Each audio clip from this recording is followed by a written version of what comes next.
allemaal. Het amper wonderlijk om mij om. Zoiets is het gewoon om Piet gelezen. Ik wil net een snaken grapje vertellen.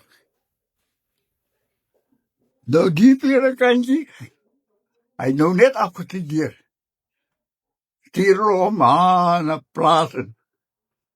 Die mensen bleven nog ver uit elkaar. Nou, op één plaats bleven nog een hele paar die mensen waren al werk. Ja. Dan bleven we maar op die plaats. Maar die mensen die elkaar, dat kindertjes maken, dat familie onder elkaar, schreeuwen, droog. Maar die predikantje werd later had weer wat om die mensen te maken.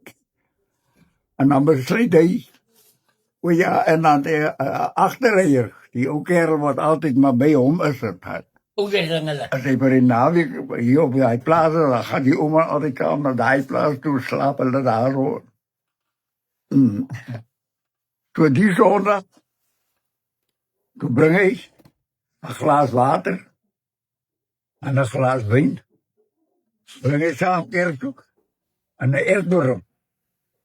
En nou deed je op die preekstoel en nou, maar die lantijntje zo goed dat hij klaar doet nu op die preekstoel en al die. Toen vat hij nou die glas water, die glas wijn, en zei die glas wijn niet meer op die preekstoel, hij van die ertborrel. En dan zei hij, weet je, zo hij zei, maar ertborrel naar jullie zien mooi. Ja, dat zien doen. En hij van die ertborrel. En hij drinkt die ertborrel binnen een glas water en hij om toe ja. En hij haalt hem uit. We maken ertborrel op in Moskou. Hij sprak en nou wat maak hij? Hij zei, nee, leef doen we niet. En hij van die ertborrel en hij drinkt die ertborrel in die glas wijn. En net voor ik in die glas wijn, haal hem uit.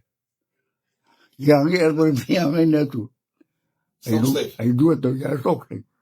Hij vraagt me, nou, wat maak hij nou? En hij zei, nee, dat doen we niet. Nou, die grootman, zei achterrijden. Hij zei, achter die kerk, ja, bij die diercollector. Hij zei, hij drinkt net zo, maar doe niet, en zei hij, heel achter.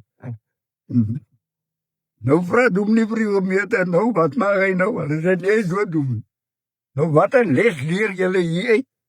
Je springt niet om maar op, achter bij die rijdt, dat doen we niet. Ben je het bij je goed bewerkt?